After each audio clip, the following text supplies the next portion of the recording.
विराजमान नहीं होते हैं और जिसके भीतर बैठ जाते हैं वहां से निकलने का नाम नहीं लेते। इस पर मैंने एक बात कही थी कि जिसमें जो इसमें डूब जाए फिर निकलना ही नहीं आता, जो नाता जोड़ ले वो फिर बिछड़ना ही नहीं आता।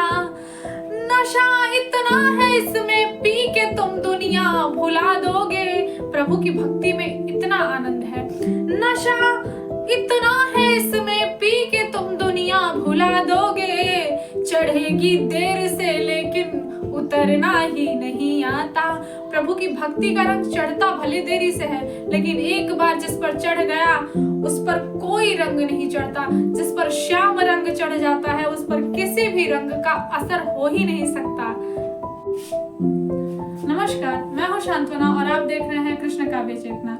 आइए आज गोपियों के पावन प्रेम और उद्धव जी के ज्ञान की चर्चा करते हैं। उस दिन मैया ने प्रभु की थाली में गोरस परोस दिया था, मक्खन परोस दिया था।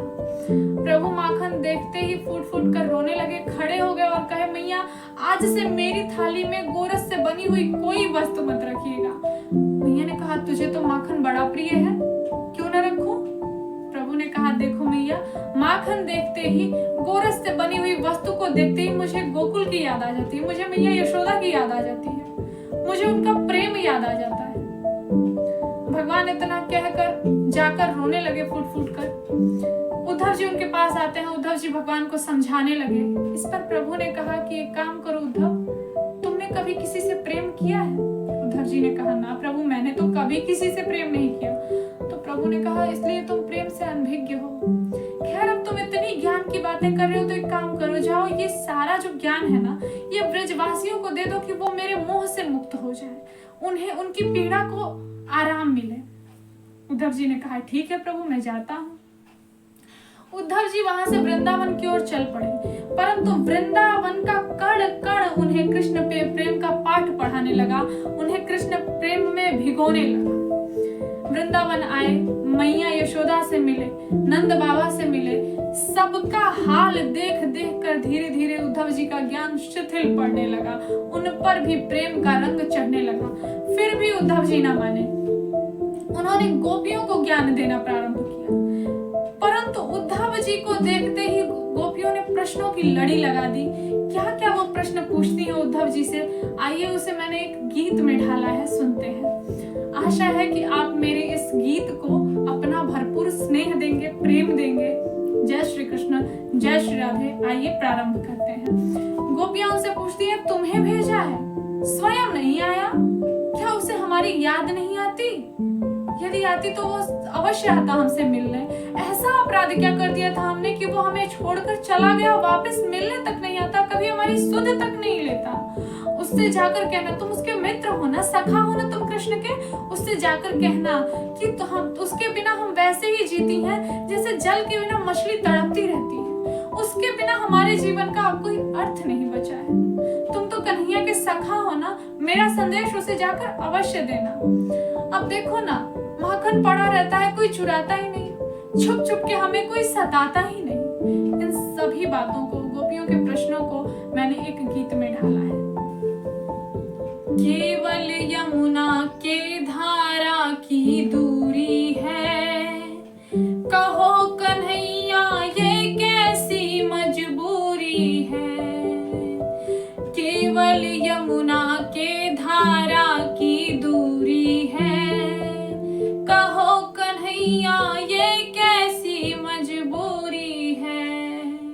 रातें खंजर हुई, दिवस झुलसाता है, रोज रात को स्वप्न तुम्हारा आता है। बिना तुम्हारे ये गोपियां अधूरी हैं, कहो कन्हैया ये कैसी मजबूरी है।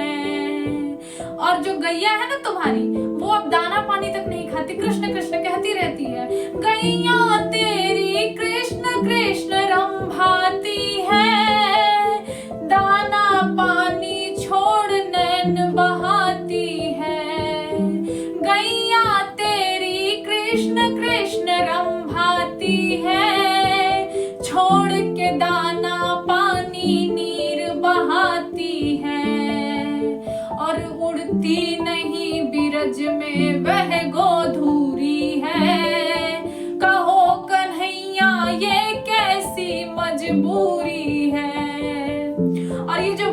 उनके वन बाग और उपवन थे ना, सब उजड़ गए हैं कन्हैया। उनमें अब हरियाली नहीं रही, उनमें रंग नहीं रहा, उनमें रस नहीं रहा, वो सूखी झुर्रियां बन गई हैं। वृंदावन के उपवन सारे उजड़ गए, जब से सांवरिया तुम हमसे बिछड़ गए। वृंदावन के उपवन सारे उजड़ गए, जब से सांवरिया तुम हमसे बिछड़ गए। और हरी भरी डाली पर छाई झूरी है, कहो कन्हैया ये कैसी मजबूरी है। और मोर पखा जो तुम सिर पे अपने मुकुट में धारण करते हो ना, वो मोर मोरनी इतने व्यथित है कि उनकी व्यथा तो हम व्यक्त ही नहीं कर सकते, ना ही वो व्यक्त कर सकते हैं, क्योंकि वो तो मूक है ना, बोल नहीं सकते ना, अपनी व्यथा व्यक्त नहीं कर सकते। कन्हैया वो बड़े व्यथित हैं, बड़े दुखी रहते हैं, वो नाचते नहीं है। नहीं नाचते मोर मोरनी रोते हैं, देख देख पंखों को धीरज खोते हैं। मोर मुकुट की शोभा कैसे पूरी है, कहो कन्हैया ये कैसी मजबूरी है। केवल यमुना के धारा की दूरी है, ना वन में अब कोई रास रचाता है, ना छुप छुप कर कोई हमें सताता है। याद तुम्हारी बरछी है या छुरी है, कहो कन्हैया ये कैसी मजबूरी है। केवल यमुना के धारा की दूरी है, कहो कन्हैया ये कैसी मजबूरी है। कवि श्री जगन्नाथ दास रत्नाकर जी लिखते हैं कि भेजे मन भावन के उद्धव के आवन की, शुद्ध ब्रज गावन में पावन जब लगी। कह रत्नाकर ग्वालिनी की झोरी झोरी, दौरी दौरी नंद पौरी आवनी तब लगी। उझकी पद कंजनी के पंजनी पे, पेखी पेखी पाती छाती छोहन छबे लगी। हमको लिखो है कहा, हमको लिखो है कहा, हमको लिखो है कहा, कहन सबे लगी। आशा है आप सबको मेरा गीत पसंद आया होगा, और अगर अच्छा लगा है तो प्लीज मेरे चैनल को सब्सक्राइब कर लीजिए। ऐसी ही और भजन की वीडियोस देखने के लिए, ऐसी ही भक्तिमय कविताएं सुनने के लिए, और अगर वीडियो अच्छी लगे तो प्लीज मेरे वीडियो को लाइक कर दीजिएगा और मेरे चैनल को सब्सक्राइब कर लीजिएगा। बैठते नहीं है, विराजमान नहीं होते हैं, और जिसके भीतर बैठ जाते हैं वहां से निकलने का नाम नहीं लेते।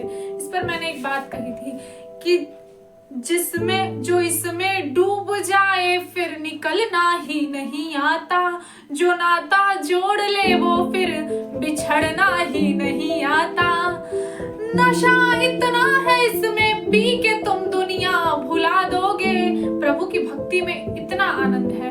नशा इतना है इसमें पी के तुम दुनिया भुला दोगे, चढ़ेगी देर से लेकिन उतरना ही नहीं आता। प्रभु की भक्ति का रंग चढ़ता भले देरी से है, लेकिन एक बार जिस पर चढ़ गया उस पर कोई रंग नहीं चढ़ता। जिस पर श्याम रंग चढ़ जाता है उस पर किसी भी रंग का असर हो ही नहीं सकता।